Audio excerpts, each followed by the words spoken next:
ஆன்மீக சொந்தங்கள் அனைவருக்கும் அன்பான மாலை வணக்கம். நாம் நம்மளுடைய சேனலில் தொடர்ந்து நிறைய சுவாரஸ்யமான ஆன்மீகம் சார்ந்த தகவல்களை தாங்க பார்த்துட்டு வந்துட்டு இருக்கோம்.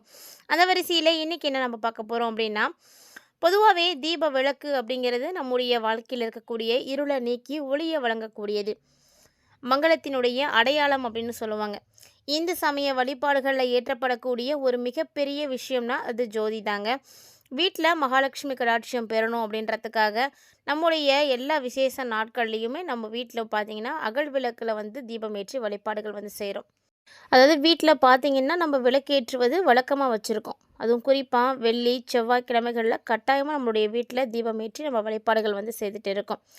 அப்படிப்பட்ட விளக்கானது ஏற்றப்படும் பொழுது அந்த விளக்கில் இருக்கக்கூடிய திரியானது கருகினால் என்ன நடக்கும், அப்படி நடக்கிறது நல்லதா கெட்டதா, அதன் மூலமாக நமக்கு என்ன மாதிரியான பலன்களானது கிடைக்கும் அப்படின்றத பற்றியும், மேலும் வீட்டில் விளக்கேற்றுவதில் இவ்வளவு விஷயங்கள் இருக்கிறதா அப்படிங்கிறத பற்றியும் தான் இப்போ நம்ம தெரிஞ்சுக்க போகிறோம்.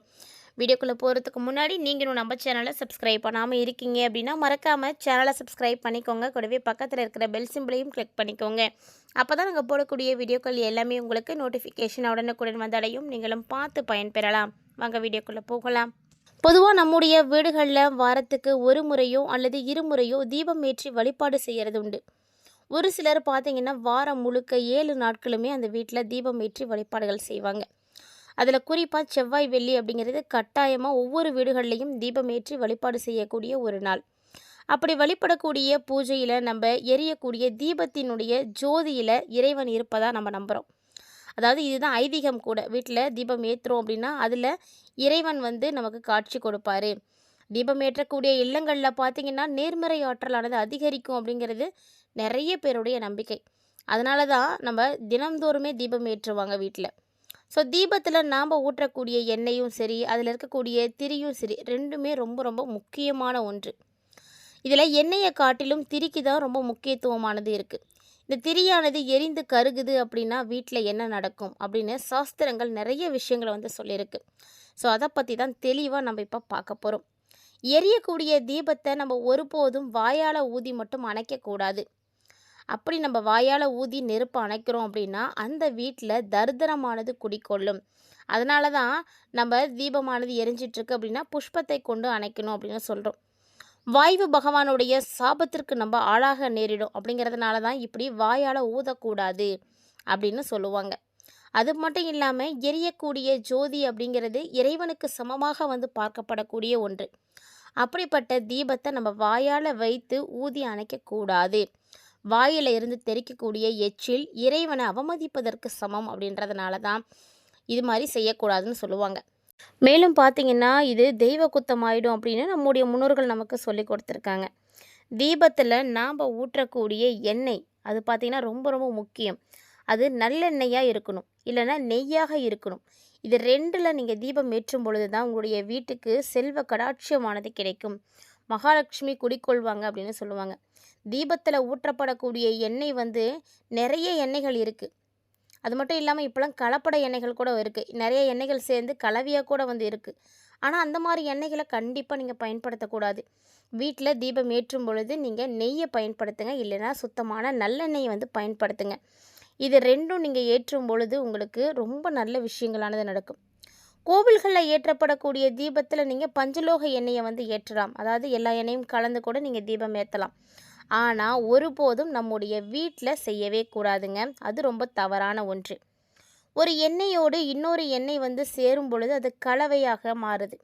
அந்த கலவை எண்ணெயில் நீங்கள் தீபம் ஏற்றுனீங்க அப்படின்னா அந்த வீட்டில் கண்டிப்பாக தரித்திரம் உண்டாகும், வறுமையானது சேர்ந்துடும், வறுமை தாண்டவம் ஆட ஆரம்பிச்சிடும். மேலும் வருமான இழப்பு ஆனது ஏற்படுறதுக்கான வாய்ப்புகள் இருக்குது. நவீன முறை அப்படின்ற ஒரு பேரில் பழங்கால நடைமுறை பழக்க வழக்கங்களை மாற்றிக்கிறதுலாம் ரொம்ப ரொம்ப நம்ம கவனமாக இருக்கணும். ஏன்னா நம்மோடு வாழ்ந்து மறைந்த முன்னோர்கள் நமக்கு சொல்லி கொடுத்த விஷயங்களும் செய்துட்டு போன விஷயங்களும் எதுவுமே சாதாரண விஷயங்கள் கிடையாது. அதை நம்ம ஃபாலோ பண்ணும் பொழுது நிறைய நன்மைகளானது ஏற்படும். யாரெல்லாம் முன்னோர்கள் சொல்லிட்டு போன விஷயங்களை ஃபாலோ பண்ணுறீங்க அப்படின்னு மறக்காமல் கமெண்ட் பண்ணுங்கள். அதே போல் தீபத்தில் போடப்படக்கூடிய திரி பார்த்திங்கன்னா பல வகைகளில் இருக்குது. பல வகைகளில் விற்பனையும் செய்கிறாங்க. அதில் ஒவ்வொரு திரிக்குமே ஒவ்வொரு பலன் இருக்குங்க. பொதுவா நம்ம எல்லாரும் பயன்படுத்தக்கூடிய திரி என்ன? பஞ்சு திரி தான். இந்த பஞ்சு திரிய வைத்து நம்ம தீபம் ஏற்றும் பொழுது நமக்கு சகல சௌபாக்கியங்களும் கிடைக்கும் அப்படிங்கிறது நம்பிக்கை. அப்படி ஏற்றப்படக்கூடிய தீபத்தின் திரி எண்ணெய் பார்த்தீங்கன்னா தீந்தும் கூட எரியுங்க. அதுக்குள்ள தீபத்தை புஷ்பத்தை கொண்டு அணைச்சிடணும். நாம் அப்படியே கவனக்குறைவாக இருந்து அதை அப்படியே எரிய விட்டோம் அப்படின்னா அந்த தீபத்திரி எரிஞ்சு போயிடும். இதனால் குடும்பத்தில் பண வரவு தடைப்படும். தொடர்ந்து இது போன்ற நிகழ்வுகள் நடந்துக்கிட்டே இருக்குது வீட்டில் அப்படின்னா நிச்சயமாக அந்த வீட்டில் செல்வ வளமானது குறைய ஆரம்பிக்கும். அதே போல தான் தீபத்தில் இருக்கக்கூடிய எண்ணெயும் முழுமையாக தீர்ந்து போகக்கூடாது. 1.5 மணி நேரத்துக்கு மேலே தீபத்தை எரியவே விடாதீங்க. எண்ணெய் தீர்றதுக்கு முன்னாடியே அந்த தீபத்தை நீங்கள் அணைச்சிடணும். அதுபோல் மீண்டும் தீபம் ஏற்றும் பொழுது வேறு ஒரு புதிய திரியை தான் பயன்படுத்தணும். திரி நல்லா இருந்தாலுமே கூட அதே திரியை நீங்கள் நிச்சயம் பயன்படுத்தக்கூடாது. வாரத்துக்கு ஒரு முறையாவது கட்டாயமாக நீங்கள் விளக்கை தேய்த்து நல்லா கழுவி மஞ்சள் குங்குமம் வைத்து அதுக்கப்புறம் தான் நீங்கள் பயன்படுத்தணும். ஏன்னா எண்ணெய் அதிலே இருந்துச்சு அப்படின்னா எண்ணெயினுடைய நிறமே மாறிடும். அதாவது அந்த விளக்கில் இருக்கக்கூடிய எண்ணெய் பச்சையாக மாறிடும். அப்படி ஒருவேளை உங்கள் வீட்டில் இருக்கக்கூடிய எண்ணெய் பச்சை நிறமாக மாறுது, அது வரைக்கும் நீங்கள் அந்த விளக்கை நீங்கள் சரியாக கவனிக்காமல் விட்டுட்டீங்க, அதில் இருக்கக்கூடிய எண்ணெய் எப்படி இருக்குது அப்படின்னு பார்க்காம விட்டுருக்கீங்க, திரி எப்படி இருக்குன்னு பார்க்காம விட்டுருக்கீங்க அப்படின்னா குடும்பத்தில் குழப்பங்கள் வந்துக்கிட்டே இருக்கும். சண்டை சச்சரவுகள் ஆனது வரத்துக்கான வாய்ப்புகள் நிறைய இருக்குது. ஸோ அதே மாதிரி தான் காமாட்சி அம்மன் விளக்கும். காமாட்சி அம்மன் விளக்கை எப்போதுமே தரையில் வைக்கக்கூடாது. விளக்குக்கு அடியில் சின்னதாக ஒரு தட்டு வைக்கணும். அப்படி இல்லைன்னா கீழே ஒரு முக்காலியாவது வாங்கி வைக்கணும். வெறும் தரையில் காமாட்சி விளக்கை கண்டிப்பாக வைக்கக்கூடாது, அது தவறு.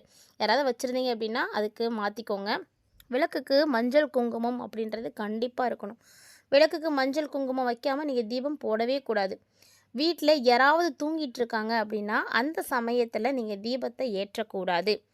அவங்க எழுந்ததுக்கு பின்னாடி தான் தீபத்தை ஏற்றணும். அதுவும் பார்த்திங்கன்னா எப்போதும் நீங்கள் தீபம் ஏற்றும் பொழுது தெற்கு நோக்கி எப்போதும் தீபத்தை ஏற்றக்கூடாது. அதாவது தெற்க பார்த்த மாதிரி நின்று தீபத்தை ஏற்றக்கூடாது. ஒன்று கிழக்க பார்த்த மாதிரி இருங்க, இல்லைன்னா மேற்கு திசையை பார்த்த மாதிரி நின்று தான் நீங்கள் தீபம் போடணும். சொல்லப்போனால் தெற்கை மட்டும் தவிர்த்துக்கோங்க. மற்ற திசைகளில் தீபம் ஏற்றுவது ரொம்ப நல்ல பலன்களை கொடுக்கும். குறிப்பாக கிழக்கு நோக்கி நீங்கள் ஏற்றுவது ரொம்ப ரொம்ப நல்லது. இப்படி தீபம் ஏற்றக்கூடிய விஷயத்தில் சின்ன சின்னதாக நம்ம கவனத்தை செலுத்தணும். இந்த மாதிரி சின்ன சின்ன குறிப்புகளை மட்டும் நம்ம கவனமாக பார்த்துக்கிட்டு வந்தோம் அப்படின்னாவே போதும். நம்முடைய குடும்பத்துக்கு கண்டிப்பாக எந்த விதமான பிரச்சனையும் இருக்காது. மகாலட்சுமி கடாட்சியம் கிடைக்கும். மகாலட்சுமி நிரந்தரமாக நம்மளுடைய வீட்டில் வாசம் செய்வார். அதனால் மென்மேலும் நமக்கு செல்வ வளமானது வளர்ந்துக்கிட்டே போகும் அப்படிங்கிறது தான் நம்பிக்கை. ஸோ யாரெல்லாம் உங்கள் வீட்டில் விளக்கு இப்படி ஏற்றுறீங்க அப்படின்னு மறக்காமல் கமெண்ட் பண்ணுங்கள். ஒருவேளை உங்களுடைய வீட்டில் இருக்கக்கூடிய திரியானது இப்படி கருகுது, அடிக்கடி கருகுது அப்படின்னா நிச்சயமாக வீட்டில் ஏதோ பிரச்சனையானது நடக்க போகுது அப்படின்றதுக்கான அறிகுறி தாங்க. கண்டிப்பாக வாரத்துக்கு ஒரு முறையாவது நீங்கள் திரியை மாற்றிடுங்க. அப்படி இல்லைன்னா தினம்தோறும் விளக்கேற்றக்கூடியவர்களாக இருக்கீங்க அப்படின்னா திரியை பார்த்து பயன்படுத்துங்க. ஒருவேளை உங்களுடைய திரி ரொம்ப கருகிடுச்சு, விளக்கு தானாகவே எரிஞ்சு ஃபுல்லாகவே அணைஞ்சிருது அப்படின்னா அதெல்லாம் நீங்கள் கவனிக்கப்பட வேண்டிய விஷயம். ஒரு சில நேரங்களில் நம்ம தீபம் ஏற்றும் பொழுது அந்த தீபம் நின்று எரியாது. சீக்கிரமாகவே பார்த்திங்கன்னா அணைஞ்சு போயிடும். திரி இல்லைன்னா வேகமாக எரிஞ்சு முடிஞ்சிடும். ஸோ இந்த மாதிரியான விஷயங்கள்லாம் நடக்குது அப்படின்னா நம்ம கண்டிப்பாக அதை நோட் பண்ணியே ஆகணும். இப்படி நடக்கும் பொழுது நம்மளுடைய வீட்டில் நிறைய பிரச்சனைகளானது ஏற்படும். குறிப்பாக வீட்டில் பணத்தடையை உண்டாக்கும் அப்படின்னு சொல்லுவாங்க. ஸோ நிறைய பேருக்கு இது தெரியறதே கிடையாதுங்க. அதே மாதிரி தான் விளக்கு திரியை எந்த காரணம் கொண்டும் எரிஞ்சதுக்கு அப்புறமா அது கருகி விடக்கூடாது. அது எரிந்து தானாக கருகி விட மாதிரி நீங்கள் செய்தீங்க அப்படின்னா நிச்சயமாக உங்களுக்கு பிரச்சனைகள் ஏதோ வரும் அப்படின்னு தான் அர்த்தம். ஒரு சிலர் அதை திரியை அப்படி என்ன தான் பண்ணுறது அப்படின்னு கூட யோசிப்பீங்க. திரி கருகிறதுக்கு முன்னாடியே எண்ணெய் காலியாகிறதுக்கு முன்னாடியோ சரி மலர்களால் விளக்கை நீங்கள் அணைச்சி விடுங்க. அதுதான் நல்லது. வாயால் கண்டிப்பாக செய்யக்கூடாது. அதே போல் வீட்டில் தீபம் ஏற்றும் பொழுது ஒற்றை திரியாக போடக்கூடாது. 2 திரிகளை இணைத்து தான் தீபம் போடணும். மீண்டும் மறுநாள் விளக்கேற்றீங்க அப்படின்னா அதே திரியில் நீங்கள் ஏற்றலாம், தவறு கிடையாது. ஆனால் திரி கருக விடாமல் பார்த்துக்கோங்க. ஒருவேளை உங்களுக்கு அந்த திரி கருகிடுச்சு அப்படின்னா இல்லை நிறம் மாறிடுச்சு அப்படின்னா அதை நீங்கள் கட்டாயமாக மாற்றிக்கணும். சிலர்லாம் பார்த்தீங்கன்னா தினமும் தீபம் ஏற்றுவாங்க, தினமுமே திரியும் மாற்றிடுவாங்க. அப்படிப்பட்டவங்களாம் இருக்கீங்க அப்படின்னா அந்த திரியெல்லாம் நீங்கள் தூக்கி போடாதீங்க, சேர்த்து வைங்க. அந்த திரிகளை கொண்டு எல்லாரையும் உட்கார வச்சு வலமிருந்து இடமாக மும்முறையும் இடமிருந்து வலமாக மும்முறையும் திருஷ்டி கழித்திடுங்க. திருஷ்டி கழித்து முடிச்சதுக்கு அப்புறமா வீட்டு வாசலில் வச்சு அந்த திரியெல்லாம் கொளுத்திடுங்க. அது முழுக்க எரிந்து முடிஞ்சதும் வீட்டில் இருக்கக்கூடிய துர்சஷ்டிகள் அனைத்தும் இந்த நெருப்புலேயே பஸ்மம் ஆகிடும் அப்படின்னு சொல்லுவாங்க. ஸோ இந்த மாதிரி யாராவது உங்கள் வீட்டில் செய்கிறது உண்டா அப்படின்னு மறக்காமல் வந்து கமெண்ட் பண்ணுங்கள். இந்த வீடியோ பதிவில் நிறைய தகவல்களை நீங்கள் பார்த்துருப்பீங்கன்னு நினைக்கிறேன். வீடியோ பிடிச்சிருந்தால் லைக் பண்ணி ஷேர் பண்ணுங்கள், மறக்காமல் கமெண்ட் பண்ணுங்கள். மீண்டும் மற்றும் ஒரு சுவாரஸ்யமான ஆன்மீக தலைப்பில் சந்திக்கலாம்.